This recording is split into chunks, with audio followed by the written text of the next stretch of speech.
এই মুহূর্তে সাংবাদিকদের মুখোমুখি প্রদীপ ভট্টাচার্য, কংগ্রেস নেতা। তখন এই পার্সেন্টেজের বিষয়টা এসেছিল, তো অনেকগুলো আসন ছিল, যে আসনগুলোতে পার্সেন্টেজ তো আমাদেরও অনেক ছিল, সেই আসনগুলো আমরা ছেড়ে দিয়েছিলাম কেন? তারা সেই আসনগুলোকে তুলে ধরছেন যে আসনগুলোতে সত্যি আমরা কম পার্সেন্টেজ ভোট পেয়েছি, এ তো আমরা অস্বীকার করছি না, কিন্তু যেগুলোতে আমরা বেশি পেয়েছিলাম সেগুলোর কথা বলছেন না কেন? দ্বিতীয় কথা হচ্ছে, এটা পার্সেন্টেজের বিষয় ছিল না। বামফ্রন্টের নেতৃবৃন্দ যাদের সঙ্গে আমাদের আলোচনা হচ্ছিল, তারা বারবার বলছিলেন যে কথাটা, সেটাই আমি চাই আবার রিপিট করুন। তারা বারবার বলছিলেন পশ্চিমবঙ্গে যদি বিজেপির শক্তিকে খর্ব করতে হয়, যদি তৃণমূলের শক্তিকে খর্ব করতে হয়, দুর্বল করতে হয়, তাহলে আমাদের একটা সংঘবদ্ধভাবে লড়াই করা ছাড়া কোনো গত্যন্তর নেই। তো সংঘবদ্ধভাবে লড়াই করার নাম কি পার্সেন্টেজ করা? তারা যদি এইটাই মনে করেন, তাহলে সেই আলোচনার মধ্যে দিয়ে সমাধানের সূত্র খুঁজে পাওয়া একেবারে অসম্ভব ব্যাপার বলে আমি মনে করি।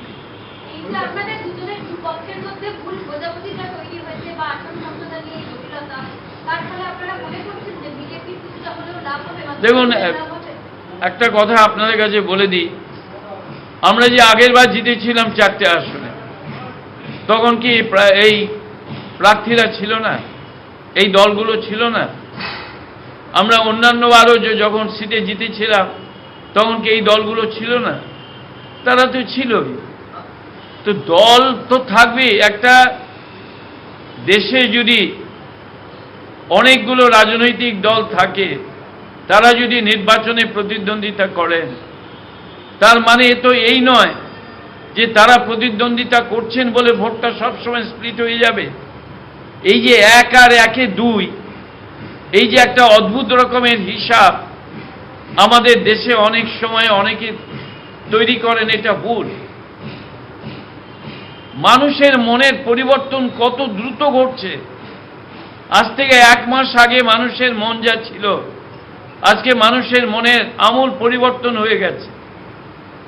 রাহুল গান্ধী আজ থেকে 3 মাস আগে মানুষের কাছে যতখানি গ্রহণযোগ্য ছিলেন, আজকে তার থেকে অনেক অনেক গুণ বেড়ে গেছে। কংগ্রেসের রাজনৈতিক ক্ষমতা আজ থেকে 3 মাস আগে যা ছিল, জনমত সমীক্ষায় আজকে তার থেকে অনেক বেশি বেড়ে গেছে, ভবিষ্যতে আরো বাড়তে থাকবে। যদিও আমি এটা একদম বলি না যে জনমত সমীক্ষা সবটাই কারেক্ট, সবটাই সঠিক, এ কথাও মনে করার কোনো কারণ নেই, কিন্তু এটা তো মনে করার নিশ্চয়ই কারণ আছে, যে জায়গায় কংগ্রেস ছিল আজকে সেই জায়গায় কংগ্রেস নেই। সুতরাং আমরা এককভাবে যদি প্রতিদ্বন্দ্বিতা করি, তার জন্য আমাদের ফলাফল খারাপ হবে এমন মনে করার কোনো কারণ নেই। বরং দেখা যাবে ফলাফল আগের থেকেও অনেক ভালো হয়েছে। সেটা নির্বাচনের ফল যখন ঘোষিত হবে, তখন আপনারাও দেখতে পাবেন, আমরাও দেখতে পাবো। যেটা বামফ্রন্টের তরফে বলা হয়েছে বা আজকেও বলেছে যে 6টা আসন নিয়ে আপনাদের সাথে কথা হয়েছিল, যে যারা যেটা জিতেছে সেখানে প্রার্থী দেবে না, খুব সহজ। যার জন্য বামফ্রন্ট 4টে দেবে না, আপনারা 2টোই দেবেন না।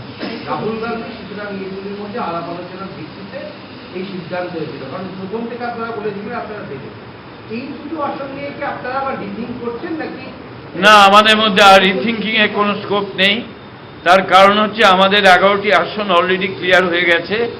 আমরা প্রার্থী তালিকা ইতিমধ্যেই বলা হয়ে গেছে, জানানো হয়ে গেছে।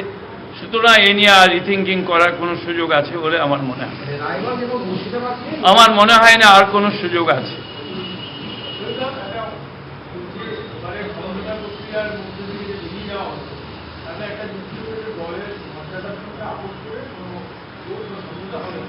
ঠিক,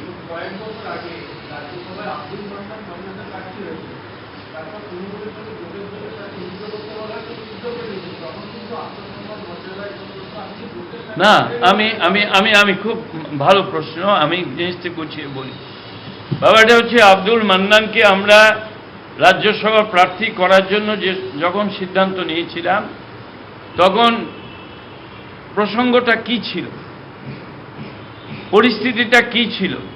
শুধু রাজ্যসভার একটি আসন, আর আজকে সারা বাংলার 42টা আসন, দুটোর মধ্যে কোনো তফাৎ নেই। 42টা আসনের ভিতরে একটা আসন ছেড়ে দিতে আমাদের কোনো আপত্তি এখনো নেই, কিন্তু 42টা আসনের কথা যখন আসছে তখন তো আমাদের 42টা আসনকে নিয়েই ভাবতে হচ্ছে, সুতরাং দুটোর মধ্যে তো তফাৎ থাকবেই। একটাই প্রশ্ন আছে, আপনাদের এই যে 5টা আসন ছাড়লে সেটা না মেনে যদি বামফ্রন্ট ওই 4টি আসনে যেটা আপনাদের জেলা প্রার্থী এসে দিয়ে দেয়, তাহলে আপনারা এই 5টাতে দেখুন, সেটা আমাদের পার্টিকে সেটা ডিসিশন নিতে হবে। আমি তো বলেই দিয়েছি যে ওনারা কিভাবে রেসপন্ড করেন আমরা দেখব, দেখার পর আমাদের সিদ্ধান্ত নেব। আচ্ছা, এই 5টা আসন ছাড়ার পেছনে রাজনৈতিক লজিক আপনাদের দিক থেকে লজিক? আমাদের দিক থেকে 3টে লজিক আছে। একটা লজিক হচ্ছে ইন্ডাস্ট্রিয়াল বেল্টে আমরা মনে করি যে ওখানে সিটু, যে রাজনৈতিক দিক দিয়ে সিটু, অর্থাৎ ইন্ডাস্ট্রিয়াল বেল্টে সিটুর যে স্ট্রেংথটা, সেই স্ট্রেংথটা বেশি আছে, সুতরাং আমার মনে হয় সেই জায়গাটা ছেড়ে দেওয়া উচিত। ডায়মন্ড হারবার সিটে যিনি প্রতিদ্বন্দ্বিতা করছেন তিনি একজন খুব গুরুত্বপূর্ণ ব্যক্তি। আমি মনে করি সেই জায়গাটায় যদি আমরা প্রার্থী না দিই এবং আমরা যদি বামফ্রন্টকে সমর্থন জানিয়ে দিই তাহলে পরে সেই লড়াইটা খুব তীব্র লড়াই হবে। বোলপুরের ক্ষেত্রেও একই জিনিস এবং অন্যান্য জায়গাতেও একই জিনিস, বামফ্রন্টের বিরুদ্ধে লড়াইটা অনেক শক্তিশালী হবে। সিপিএমের এই তৃণমূলের বিরুদ্ধে এবং বিজেপির বিরুদ্ধে লড়াইটা অনেক শক্তিশালী হবে। যেহেতু এই 6টা আসনের মধ্যে 4টে আপনাদের হাতে, 6টা ওদের হাতে ছিল, এর মধ্যে লেফটের চিটিং আসনগুলোতে প্রথম আপনারাই দিলেন, আর এর আগে চিঠি যখন দেওয়া হয়েছিল ওদের তরফে, সেখানে আপনাদের কোনো চিঠি আসলে দেওয়া হয়নি।